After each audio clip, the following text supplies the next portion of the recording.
Hello, everybody. Welcome to another episode of Transfigured. I'm here with Dave W., and I have been excited for this opportunity for many, many years. Dave W. is an early rando in Paul VanderKlay land and used to be very active on Paul's Discord back when I was also very active on Paul's Discord. And I feel like you and I were something like, I don't know, best Discord friends. Yeah. And that we, had lots of discussions, figured out all the answers to all the world's problems. People have still yet to look up those instructions, but they're there. If you go and scroll back to when Dave and I were talking, we basically figured it all out. And so I want to, well, first off, there are, let's see, I think that I'll put this up on Thursday, which means that there is 1 week left to register for Mid-Westuary. So get off your tuchus and buy your tickets. But also I want to announce that let's imagine that you went to Mid-Westuary and you're like, oh, I just want more. Or you're like, man, I missed out. I did not get to go to Mid-Westuary. In either of those two cases, I have good news for you. Dave W. is hosting South Estuary in North Carolina in October. Do you want to tell us a little bit more about that and give us some more details? Yeah. It's what we've got is October 17th and 18th, and we've got who do we have? We have like Jordan Green Hall. We've got Jordan Daniel Wood. We've got JD Lionheart. We've got Michael Martin. We've got Nate Hile. We've got Shari. We've got Yoseph, Razin, and possibly a VIP guest. But what we're going to do is have dialogues with people. So there's always going to be at least two people on the stage having a dialogue.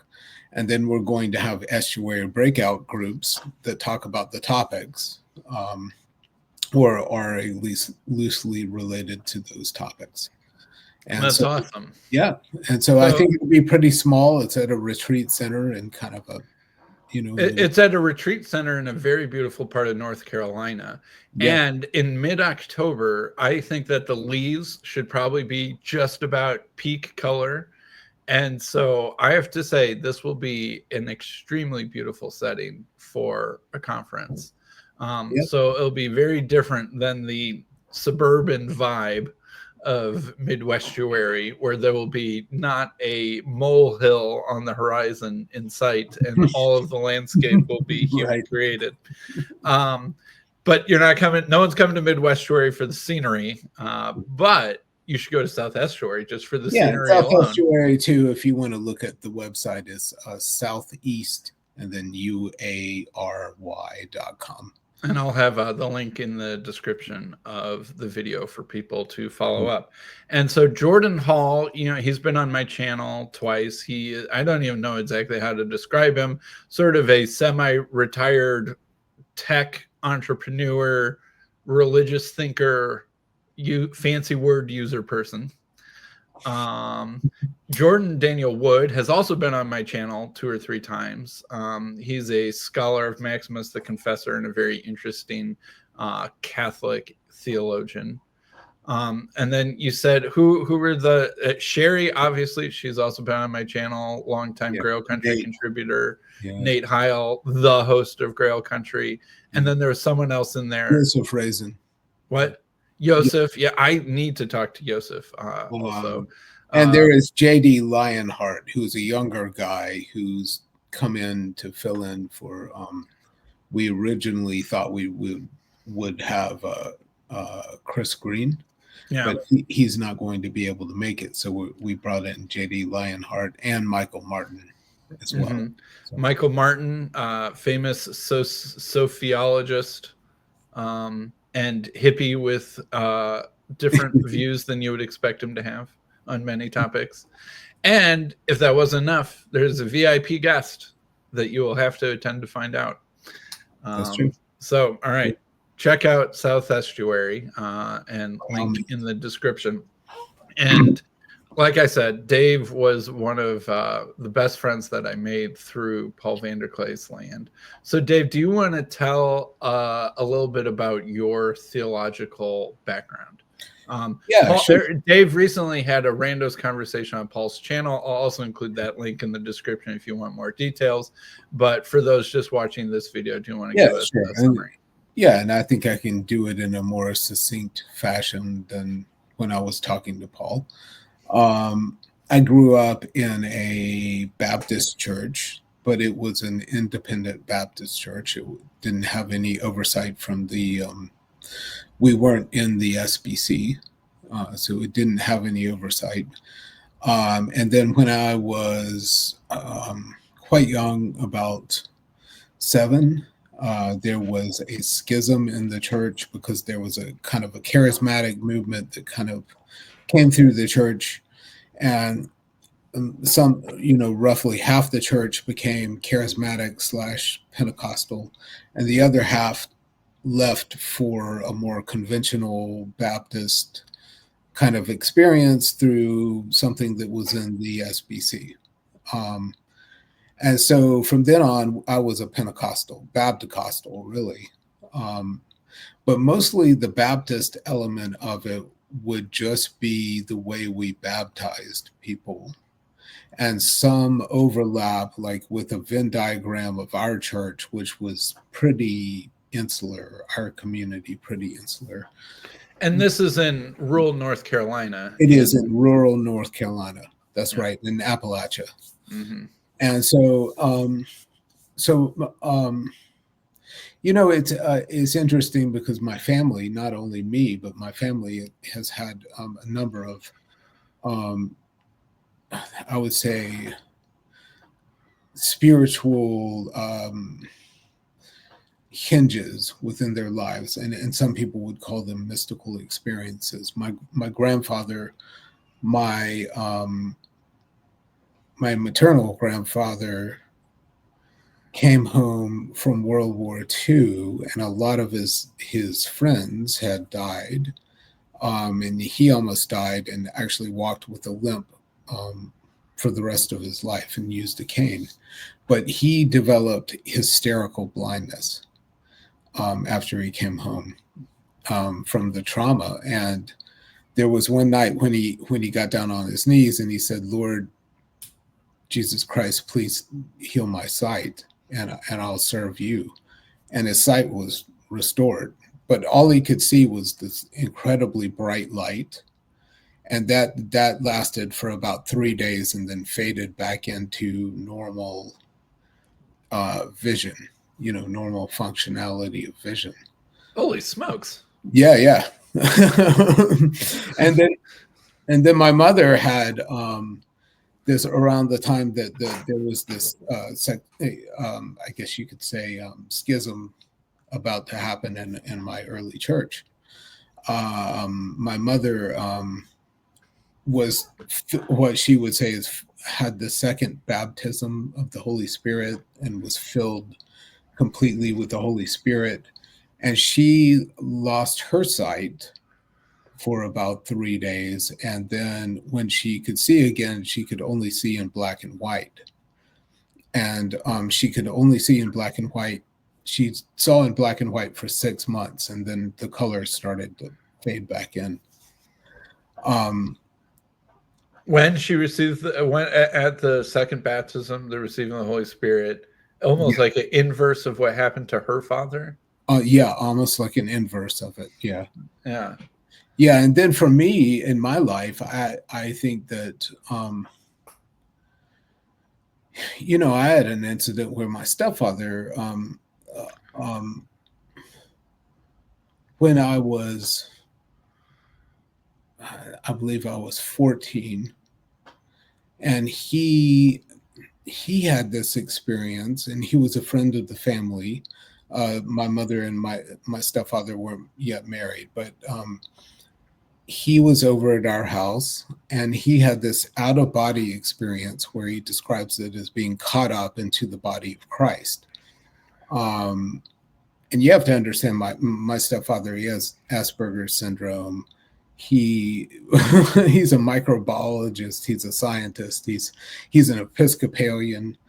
All strikes against you when it comes to having mystical experiences. Yeah, but nevertheless, so he was caught up into the body of Christ, and he saw this. He couldn't see Christ's face because Christ was lit up with light, and but he was given a message that there would be a young girl who I loved, who would die, and that she was with him.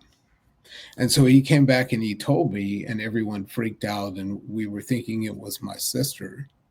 And so we were trying to protect my sister, but it turned out to be my girlfriend in high school. So and she did pass away. She did, in a car wreck. So that is, even though after that I lost my faith, and I rationalized it away, like it's just coincidence. But now looking back on it, I'm thinking, how blind do you have to be to call all of that coincidence?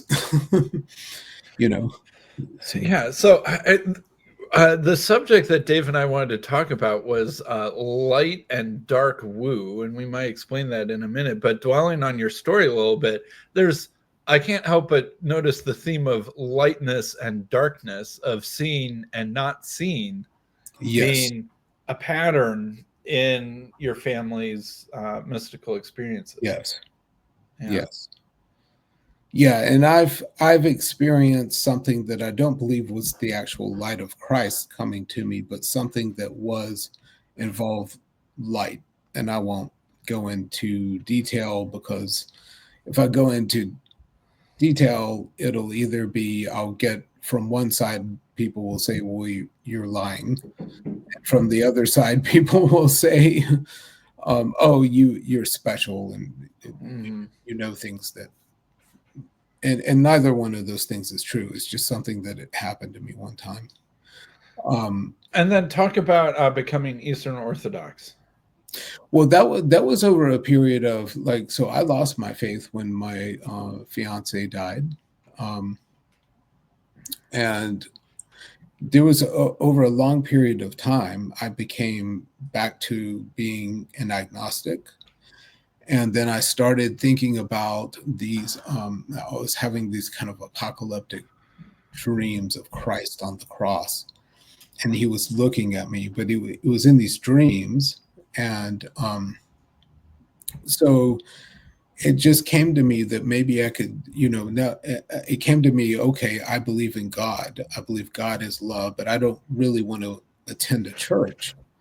But about a year later, I started attending a PCA church, and with a coworker. So I just attended a church that a coworker went to, and I did about a year-long study of the book of Romans, because I was kind of disturbed by their interpretation of it. It didn't appear to be correct.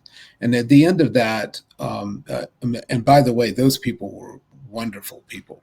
I mean, everybody was just awesome and loving, and showed me hospitality there. So I have no complaints about the people. But at the end of that, I moved to an Anglican church, a traditional Anglican church, and the priest there started really getting me interested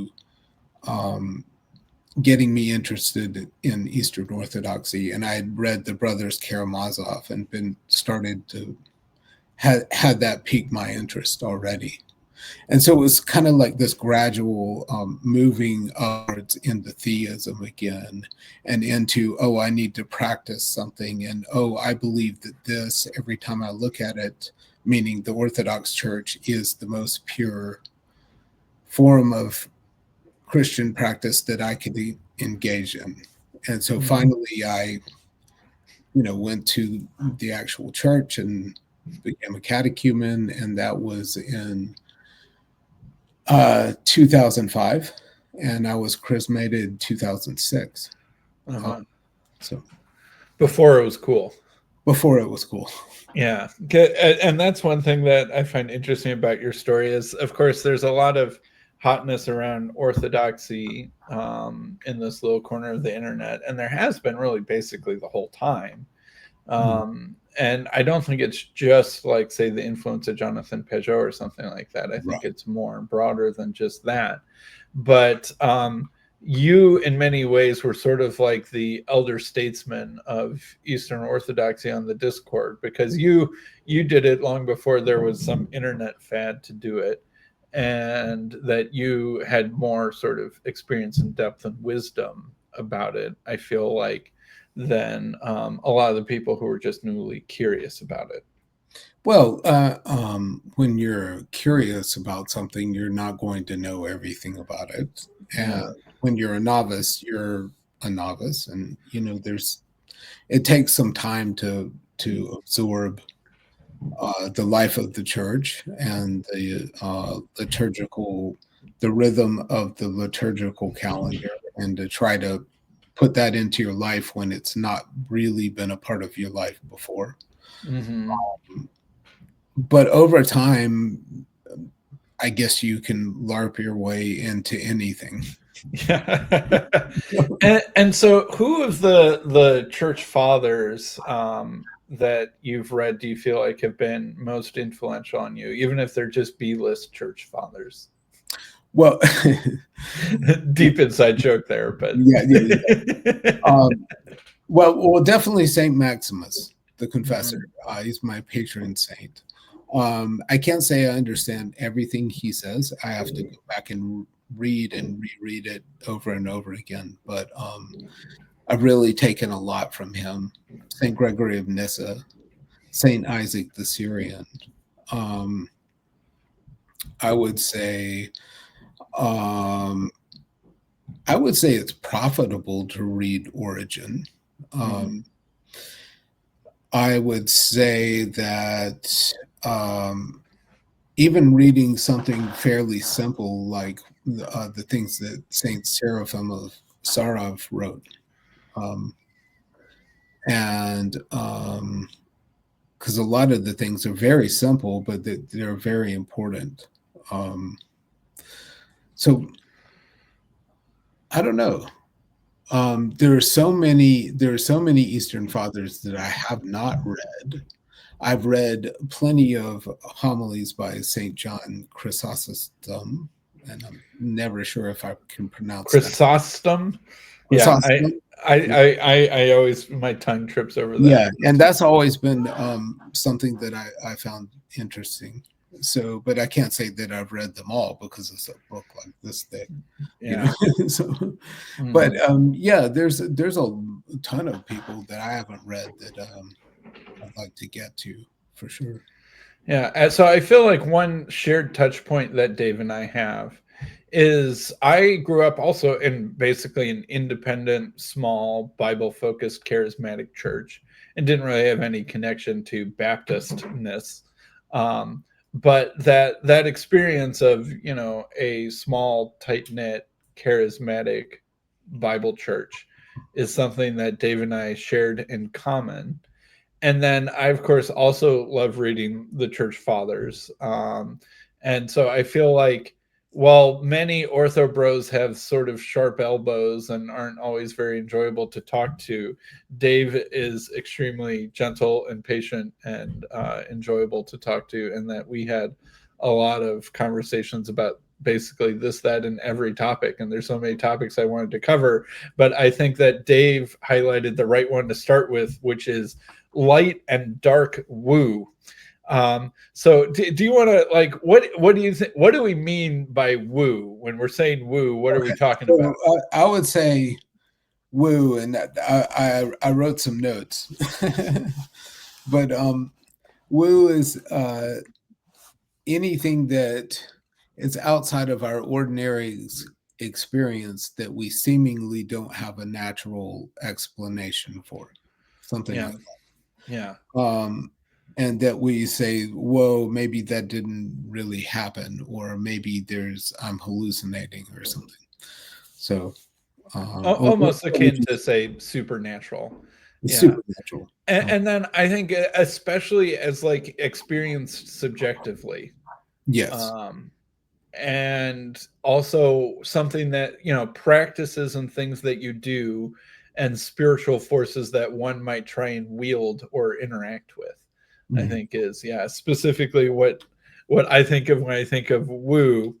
And woo is becoming also a hot topic. With Rod Dreher's book about reenchantment is very much about woo stories, as he calls them, and stuff like that.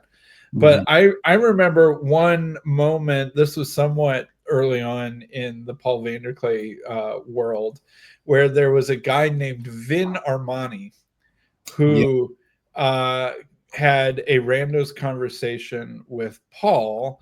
And I think he had maybe talked with a couple other people first, right? He didn't just, jump on Paul's channel first. There was a couple things that happened beforehand. And he had been talking about how I'm pretty sure he literally used to be a gigolo and was a star on some reality show involving that. And that he had, communed with spiritual forces of some kind who were promising him power and influence in exchange for something. Right. And then he kind of had this transition to being Eastern Orthodox, but he really wanted to talk about the kind of mystical roots of Bitcoin and had some class about the mystical initiation of Bitcoin, or something along those lines. Yeah, and I think both you and we may have been the two people that were sort of waving the red flags. Wolf. Right. And to be fair, I don't think either you or I are quick to jump to that. Right. We're pretty gentle people, and pretty curious, and not about to just criticize someone for having the wrong propositions or the wrong theology. But you and I, independently of each other, had all sorts of alarm bells going off. And I think, like, one thing that we could talk about is, I think that each of us have had experiences where there have been false teachers or grifters in our church background.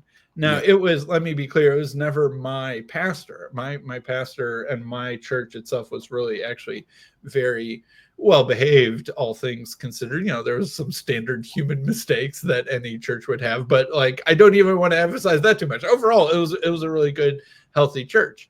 But I can remember some guy coming in and claiming to be part of a church that was related to ours. And, everyone welcoming him with, open arms and stuff like that. And I remember I was a teenager when this was going on. And I remember getting a funny feeling from him, and remember asking my dad, are we sure he's not some kind of con artist? Right. And then lo and behold, it turns out that he was some kind of con artist and was secretly talking to the women about plural marriage and, various financial whatever majiggers. And then our church basically had to scare him off. That was one thing I remember. And then I also, my church split off from a leader who had really gone rotten. This was before I was alive, so this wasn't part of my experience. But the founder of, the movement that my church was rooted in had basically gone extremely financially corrupt. Basically a cult leader, or at least kind of sleazy televangelist, or at least very sectarian. Very sectarian. You have to listen to me. I'm in charge, complete power over the finances, but also telling, women that were already married that it's okay, for all of the sleazy stuff. And actually, that seems to be always right. And by the way, abortions are okay in some circumstances. And it just, the standard male leader without any checks and balances on his moral behavior stuff once they've established themselves as an absolute moral spokesperson with no checks and balances, all of that sort of stuff. So that was like sort of in like I said, he died before I was even born. And so I never experienced that firsthand. But this category of spiritual dangerous person, you know, lingered in my church's memory. And we did a lot to make sure that that never happened in our church. Yeah. And perhaps this person is, and perhaps in every case to some extent, is influenced, has some kind of influence from some, I'm not sure if I would say power or principality, but influence from some kind of source, and has some kind of dark woo surrounding them. Yes. Matter. Yeah. I think that that is true. And that, 1 second. Hey, yeah, go. All right, I'll give you this. Sorry about that. Okay. And so I do think that you're right, that there is, that it does seem like they get caught. It's more than just the bad behavior, but that they get caught up in some sort of spiritual pattern. And I think that the Vin Armani example, this idea that he had been doing some sort of practice, I don't know whether it was Ouija boards or whatever it might have been, you know, something like Dave and I's stance is like, those things are more real than even your scared church lady warned you about in many cases. And that, you know, the reason why magic is dangerous is not because it doesn't work, but because it does. Right. And I think that you and I have also had this sort of shared assumption that, you know, the spiritual world is not just flat in terms of its moral valence or lightly benevolent. And that seems to be a really kind of common contemporary stance. A very common contemporary idea is that it's the spirit realm is all light, it's all utopic, love and peace and joy and all that kind of stuff. And I do think that there is something like the physical realm and the metaphysical realm or the spiritual realm that are woven together, and they're intrinsically bound to one another, but that we perceive almost entirely just the physical realm. But with this spiritual realm, where there's no reason to believe why there wouldn't be both light and dark forces, or benevolent and malevolent forces within it. You know. And that like you see this sort of like in the psychedelic community, this assumption of, well, what could there be to fear, right, of experiencing spiritual realities. New Ageism also seems to have kind of this you know, baseline assumption that everything there is for your good, and that there is really no kind of metaphysical evil. And that I think that this is really sort of deep in a certain part of kind of American culture. And I think that this is almost sort of part of the lie that the woo wants you to think, and that the woo is very pleased for you to think that there is sort of this, you know, complete safety and harmlessness over in woo land, however you might want to interact with it. Yeah, we live in a philosophically materialist kind of, the default is to assume that. And so the default is to assume this doesn't mean anything. It can't do anything. Or it is to say, on the other end of the spectrum, especially someone without a tradition that gives them a kind of a fence or a perimeter to play within, they'll say, oh, it's all good. If I open this portal or this means of interaction. Interaction with this spirit realm. There's nothing but good and benevolent spirits in there that just want good things for me and to heal me.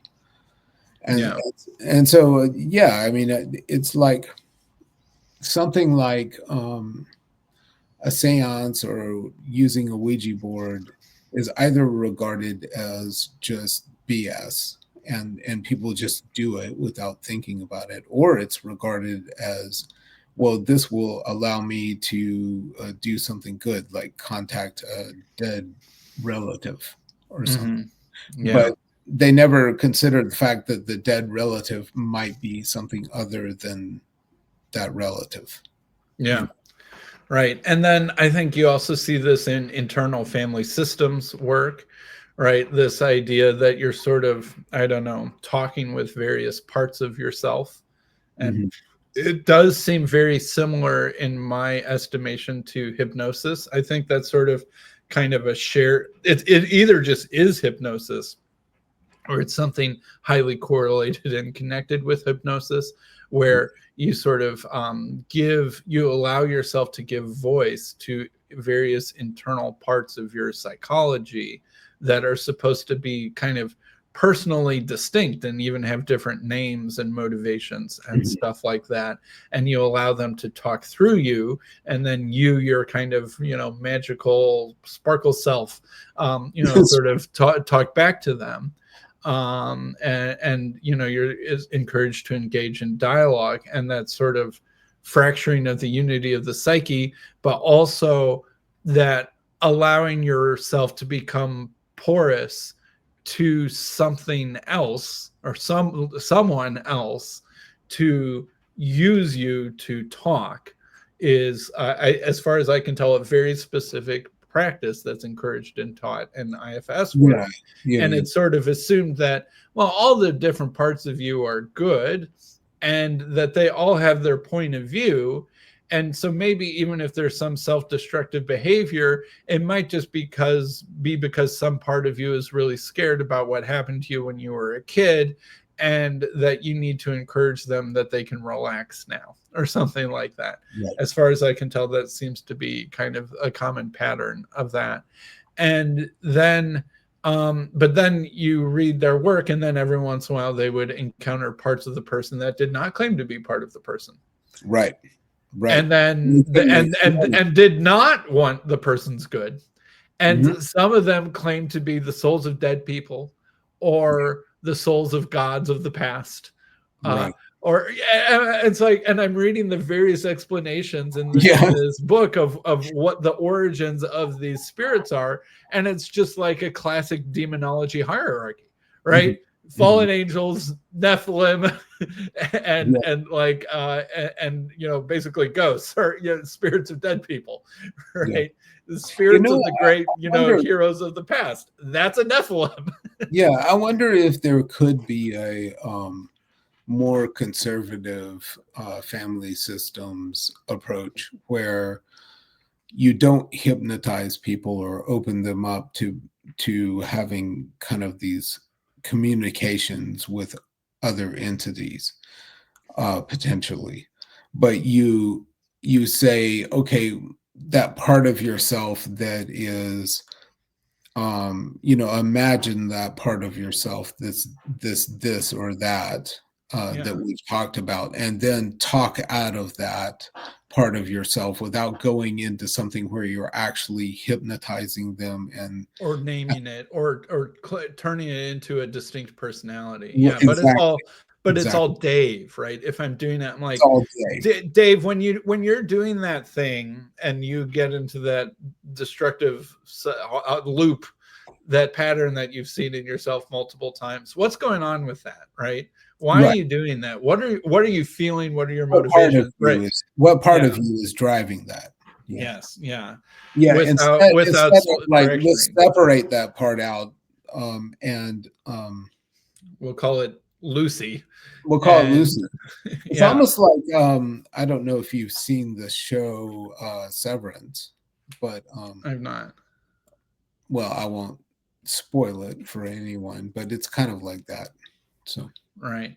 So I think that and this is something that you also hear about in the psychedelic people. Like when I was reading Ashley Lindy's book, she has sort of the thing that would make everything better for always, or something like that. Anyway, I've interviewed her on her channel. She was like deep into psychedelic New Age land, and then became a Christian. And she talks about experiencing bad entities, or something like that. And this also, so this seems to happen basically in almost every modern day path into spiritual woo land, is that everyone starts out with the assumption that first, oh, this might just be fun, and then kind of switches to the, oh, this is actually kind of real, and this is cool, and this is going to be my path to whatever good thing that I'm hoping that it's going to be the path towards. And then oftentimes far enough down the path, it's like, wait a minute, some of these things are not good at all. Yeah. Why didn't anyone warn me about that? And then it's like I don't know, it fractures their worldview, and they don't know how to integrate that or make sense of it. What would you say? Here's another question that I have is, there are certain things that are obviously light and dark woo, such as like dark woo is based on coercion, destruction, deception, temptation, destruction to self or others, things like that. And light woo is like generates peace, goodwill, virtue is a fruit, positive spiritual transformation, those type of things. But when you're encountering woo, for lack of a better term, how do you discern between one or the other, or can you discern? Yeah. Well, I do think it's tricky, because when I'm thinking about that internal family system stuff and listening to John Vervaeke talk about his encounters with Hermes and stuff like that, like one thing that I notice is that speaking in tongues and prophesying, when I was instructed and taught how to do that, is also kind of similar to internal family system stuff, in that you are imagining that there is a personal other, which in this case is God, or you could say the prophetic spirit, that is going to talk through you. And so that you do this sort of combination thing where you lower your own control of yourself, but still kind of exercise your muscles of speech and stuff like that, where you are, you're both in control and not in control. Like normally when you're talking, it's very volitional what I'm going to say, and then I'm also moving my mouth and my tongue and breathing and stuff like that.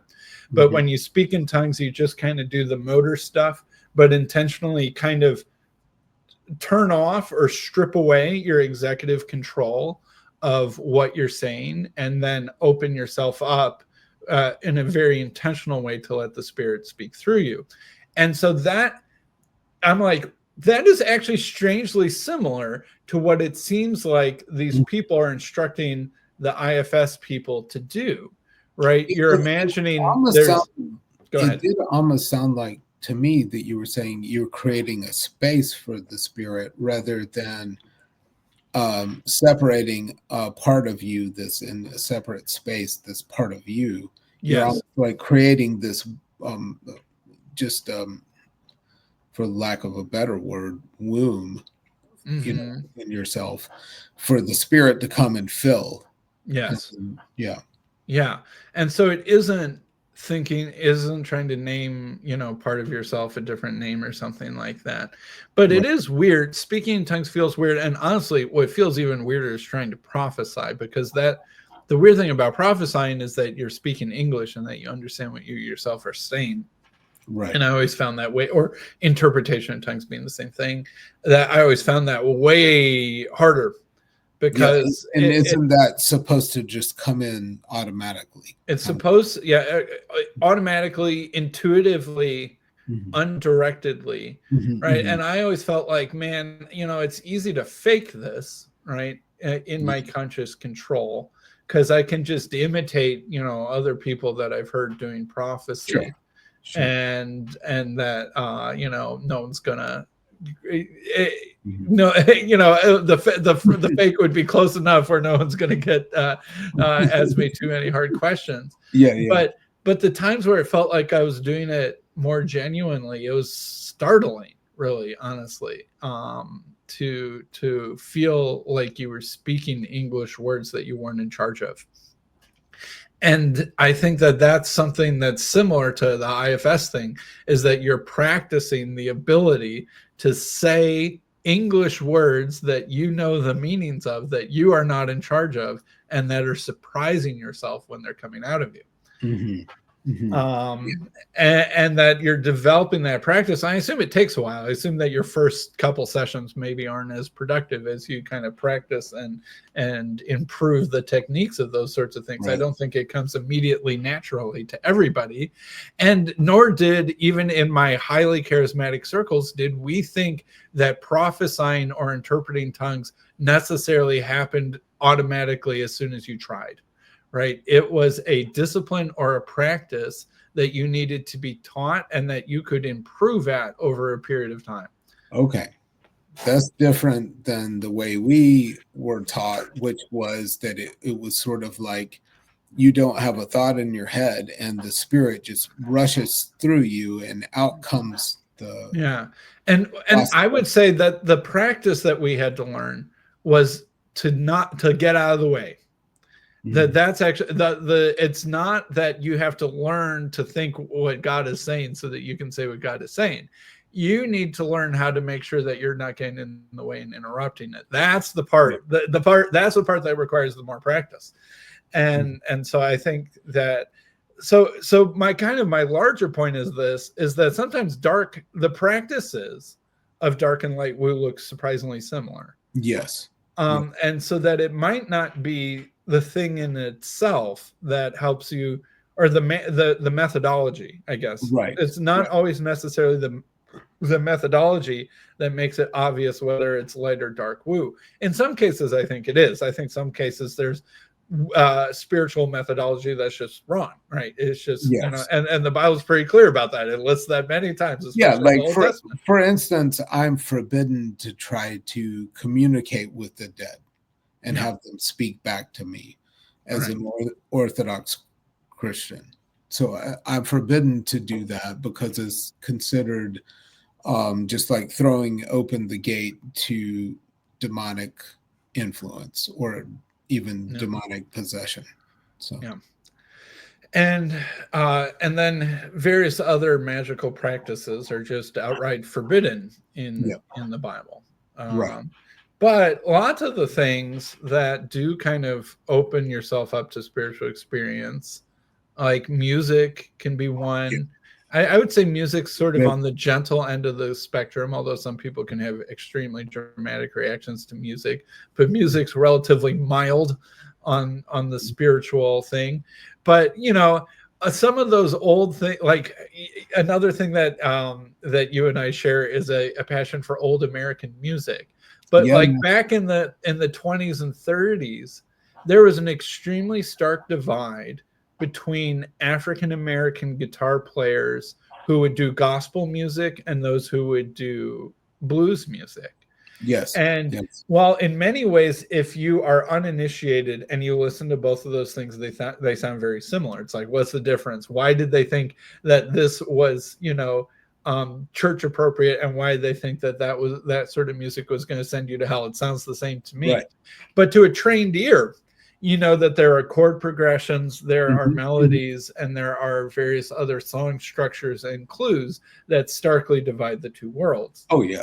And that they had a very strong belief that the devil's music was of the devil and that would lead you in the wrong direction, but the gospel music would lead you in the right direction, even though it's, a blind African American dude with a guitar and a slide playing, finger style melodies and stuff like that. That sounds very, very similar to someone who can't quite tell the difference between those two things. So like music would perhaps be an example of something that can go in either direction. And the devil's in the details, you might say. Point. Yeah. And I even think just I would say I'm on the fence, or I'm open to the idea, but don't necessarily say yes or no to the possibility of a one-time use of something like psilocybin to treat post-traumatic stress, something like that. Now, I don't know. I would think that it would need to be in a different context than a medical clinic where you're surrounded by people telling you it's not real. So I don't know how that would work, and I'm certainly not endorsing it, for people to go just try it on their own. But that's one of those things that I've had a question about. Is whether psychedelics in themselves are just categorically in the negative, or if that there might be a light use to them. And yeah, I would have to imagine in order for there to be a light use to them, it would have to be somehow integrated into it, some sort of religious practice. Yes. And in some sort of sacred space. Yeah, some kind of explicitly religious ritual practice. And possibly not even repeated, maybe just a rite of passage where you do it once in your entire life and that's it. Yeah. That sort of thing. But it's just one of those things that I just don't know. So, right. Yeah. So when I think about what is sort of the nature and the goal of spiritual evil, I think that there's often a pretty repeated pattern that you see among kind of the dark arts, where it's sort of front loaded in the beginning by giving you a lot of things that you want. Yeah. Right. And there's it's sort of like a bait on a hook sort of situation. Yeah. Where for people who start, you get immediate results that are very confirmatory that this is real, and that it's something that you want. Like you hear this a lot, like manifesting, right? Like Scott Adams, and he's by no means alone. There's a lot of talk about manifesting, where you say, I want to get 3 promotions at my job in the next 2 years. I'm manifesting it, and I'm going to manifest it. And I want the $2 million house in the nice neighborhood, and I'm going to manifest it for myself, right? Or this girl's going to fall in love with me, or what? I didn't know that, but that's okay. I learned something new. Right, yeah, you're going to manifest it, and you just like repeatedly visualize and almost like chant or pray, but to whom, right? You're not really praying to anybody in particular, or are you? About what it is that you want. And it seems like people who start going down the spiritual path, the way that the demons work is that they front load you with some things that you want and some very clear, strong results in the beginning. And that it's almost like, it's really a very similar pattern to addiction. And in fact, addiction really seems to be almost part of this larger spiritual pattern. And then you go back for more, but the cost is a little higher, maybe this time. And it's sort of like the initial promise is that this is something that you are using, a power that's in your control for your own self-improvement and your own self-good. And then, but the cost gets higher and higher to the point where it flips from you are controlling it to get what you want, that it's controlling you to get what it wants, while giving you less and less and less, and dribbles and dribbles and dribbles the further that you go down. And that's that like reciprocal narrowing. I still think one of the best demonology studies of all time is Metallica's Master of Puppets. I think they just nailed it, right? It's that song is about addiction, but it's also about any kind of something that's taken over you and you have no control or no say. Right. Anymore. And there's a master, and people are like, oh, the master is a metaphor for addiction. I'm like, I'm not so sure it's a metaphor at all. I don't think any of this, I don't think any of this is metaphor. I think addiction is the metaphor. Yeah. That's another thing in my, in my days, I've had these light woo experiences, but I've had a few semi-frightening, I wouldn't say terribly frightening, dark woo experiences as well. And as of yet, I don't think I've been possessed by a demon, but certainly have been under demonic influence at times. Mm-hmm. Do you want to talk about that a little more? Well, I would say, I would say that I'm left alone by the demons, or at least consciously, my conscious awareness of it. That's normally true. But if I have some idea about something good that I want to do for because I'm a Christian and because I want to do it out of love, especially for another person, and I'm trying to accomplish that task, then suddenly I come under attack. And so what it manifests as is not necessarily seeing or hearing anything out of the ordinary, but just this, I don't know how to describe it, but almost just this knowledge that there are demons kind of pulling at my sleeves. Mm-hmm. Come over here, do this, do that. Yeah. And I don't know, there's like a system where you resist one by one each temptation and then continue, or you fall prey to it. Yeah.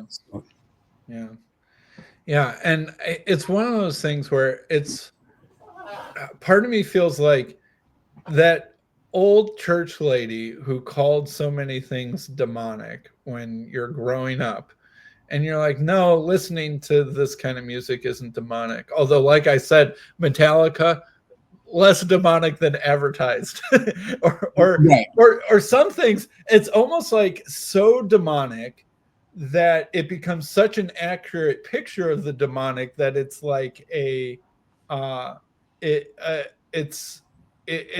it's like a instruction manual against it or something like that. Yeah. Right? Like a Slayer album or something. Right. It's like when you map out the dark spiritual realm so accurately because you've been down it so far, it's like a medicine and a warning or a prophylactic against it. To those on the outside that I just need to listen to, like the Hotel California. I remember there was, such a moral panic around that song when it came out in the 70s or stuff like that. And, church people would encourage you not to listen to that and stuff like that. I'm like, is that song demonic? Yes, but it's in that same Masters of Puppets category that it's such an accurate map of the demonic that it's a warning. It's a warning.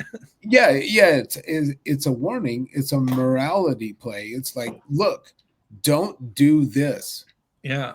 Whatever you do, don't do this. Right. Here's what I did. Here's what happened. Here's what it was like. Buyer beware. Right. Yeah.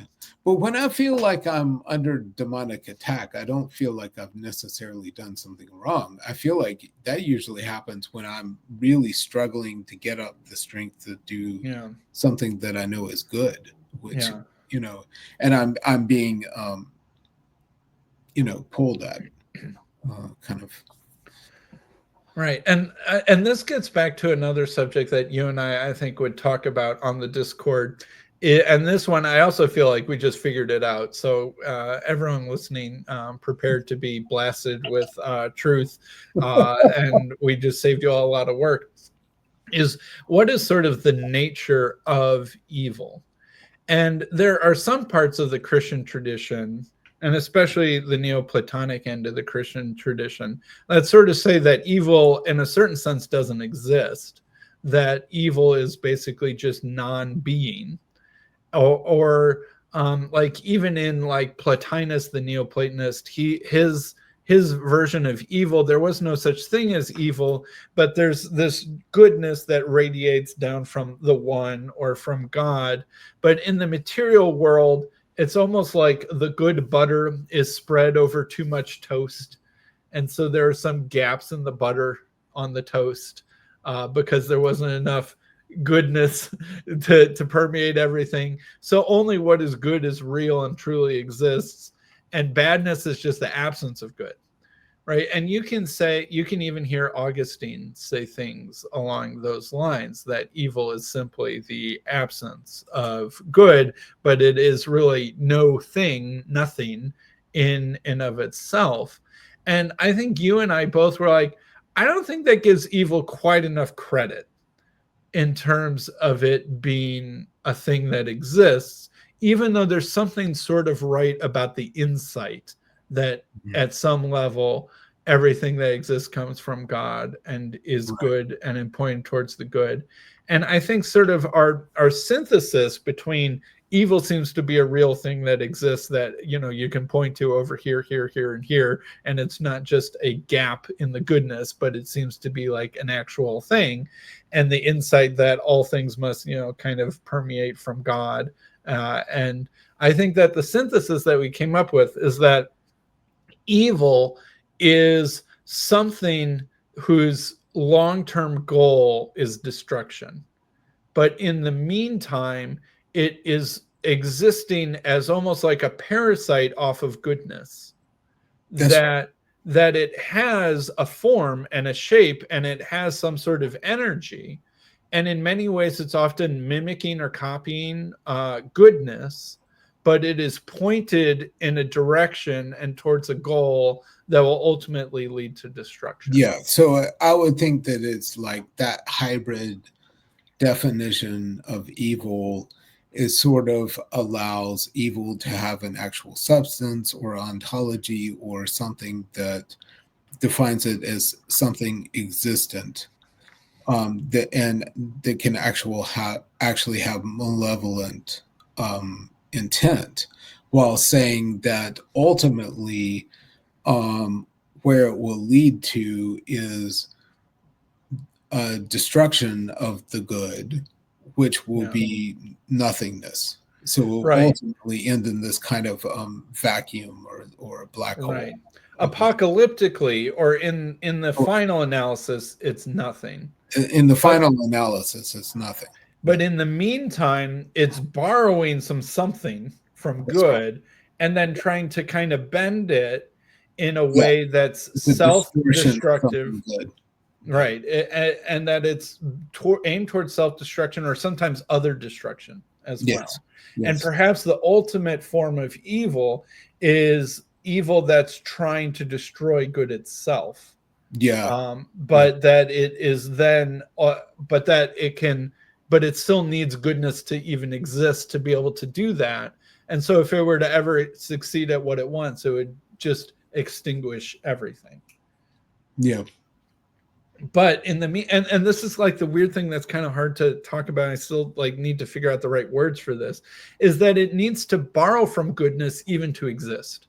Because if the opposite of evil is good, and evil is something that aims towards non-existence, goodness aims for perfect eternal existence, right? Something that can exist in a perfectly self-sustaining eternal pattern.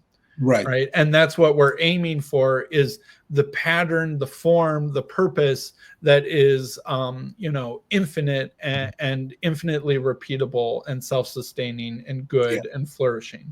And that's why I think you see goodness, everything that God creates is good in Genesis, but that there is at some point there is a entrance of corruption through Eve's choice and then Adam's choice, and there is some form of tempter in the garden, that God has allowed. And whether that's a fall, another fall that had taken place before, or whether it's just something that God allowed, I don't know. Yeah. And like I still struggle to kind of fully map that story. Yeah. And like one thing that makes sense to me is right now we're sort of in the process of moving towards perfection. Right. I don't think anyone thinks that we're perfect already. And so that means that everything that exists kind of has some participation in the good and the perfect, or else it couldn't exist at all. Right. But it's not quite all the way there. Right. And as long as it's not all the way there, that leaves the possibility of these self-destructive imitations of the good and even other destructive imitations of the good to exist. And like one thing, one of the thoughts that I have is there's always this Christian apocalyptic imagination that is sort of both things are moving towards this ultimate goodness, and then anyone who's grown up with some amount of premillennialism expects things to get worse before it gets better, right? And it seems like, wait a minute, how are you supposed to hold those two things in tension, right? Like this weird tension, especially in the book of Revelation, between the new heavens, the new earth, God wiping away every tear, and we're moving towards this awesomeness. Also, things get incredibly terrible right before it happens. And then there's all of this bad stuff, and all of these seals are getting opened. Oh, gosh. And endless misery is being poured out. So it's like, all right, so what's with that? Oh.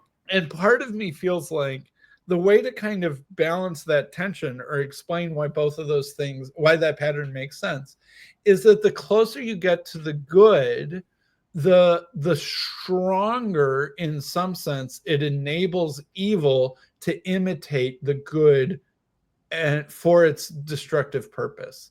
Because in some sense, evil borrows from, say, the storehouses of good to sustain itself, right? Like, like a drug addict is spending other people's money to buy the drug.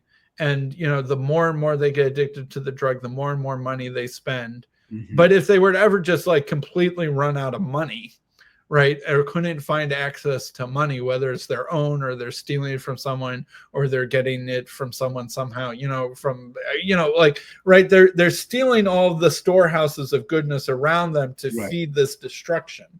Right. But if they were ever cut off from the storehouses of goodness, they wouldn't be able to buy the drug, and the pattern would stop, and either they would die or the addiction would end. Right.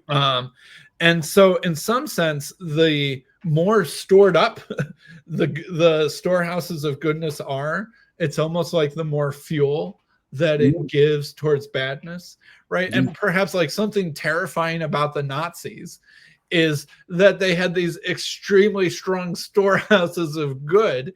And there was a lot about, say, the German economy under the Nazis in the 30s and 40s that was extremely strong and healthy. Yeah. and that was part of what made the evil even more terrifying, is that it was able to borrow so much energy from good to then use it for destruction.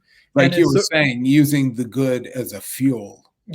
Or a resource. And so as you get closer to the end, it's like the storehouses of goodness have been built up even more, which sort of is like the fuel for the bad thing right before you get to the good thing. And that it's almost like as you move closer and closer to the good, but before you've gotten there already, it creates this even, like a forest fire, a forest has built up and there's all of this wood and trees everywhere that's been built by all these good trees. But the more wood there is, the more potential there is for a disastrous fire or something like that. Yeah, it makes sense. Right. And it's sort of why evil is most focused on that which is best or something like that.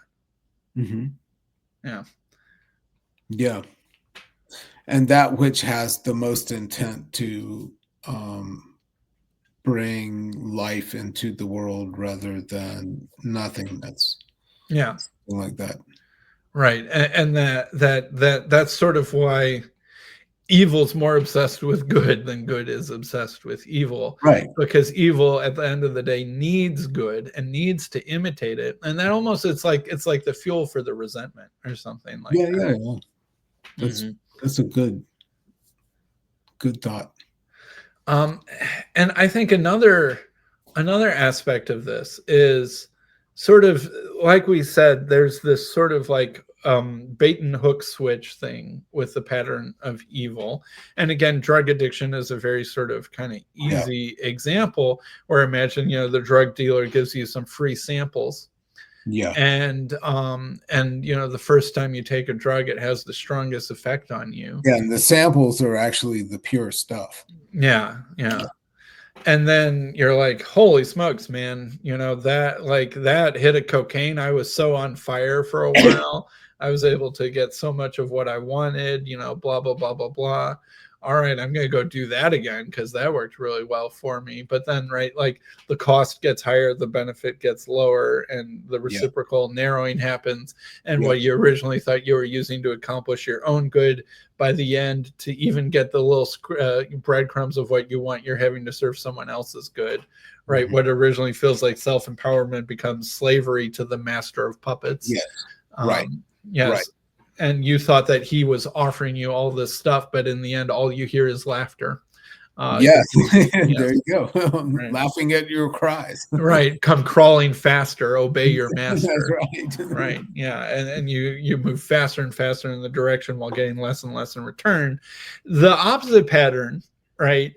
And this is, I like Philippians 2, I think, is just really all about this. Like, Jesus was offered, I obviously a Trinitarian might want to take Philippians 2 a little differently, but I think even what I'm saying the Trinitarian would be fine with is that Jesus is offered the equality with God, but does not grab after it, does not seize after it.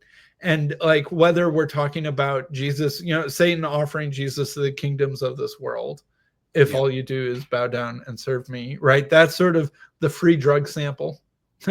Right, offered to Jesus. Look, you don't have to get crucified, you don't have to do any of that hard stuff. You get everything that you want. You get the kingdoms of the world if you bow down to me. Mm-hmm. And then that is the front-loaded goodness that will lead to a path of servitude to Satan. But the opposite path is not very attractive, right? He emptied himself. He was obedient to God even to the point of death on a cross, right? That's the opposite of grabbing after and seizing equality with God, is the emptying. But what is the final end of the emptying? Therefore, God highly exalted him, bestowed on him the name of every name, that at the name of Jesus, every knee will bow, every tongue confess, right? So he does get all the nations of the earth. Yeah. And he doesn't even have to bow to Satan, but the path is front loaded with difficulty as opposed to being front loaded with pleasure. And it's front loaded with humility and self-emptying. And the back end of it is I guess you could say backloaded with theosis. Right. Something like that. Exactly. And this is I think this is central to the conversations around theosis, is that a lot of times why Western people bristle at the thought of theosis, right? I was talking about this with Dreher a little bit on the live stream. The reason why a lot of American Protestant Christianity or other Christianity, when they hear theosis, it's like, are you saying we become gods? Are you saying we become God? Become God the Father, capital. Right. How blasphemous is that? That's arrogant. That's self-aggrandizing. That's Mormon. That's whatever, right? But because I think they're hearing it as sort of like the invitation, like Satan says to, or the serpent says to Eve, you shall be like God, knowing good and evil, right? Right. They see that as an invitation to grab equality with God. And they're like, that's wrong. No, we're supposed to be humble and stuff like that. Mm-hmm. And so that's why I think they bristle at the theosis language, is understandably trying to recognize it. I can understand why someone would be concerned. I just would say that we all believe we're made in the image of God, but what we believe Theosis is a process that makes us into the likeness of God.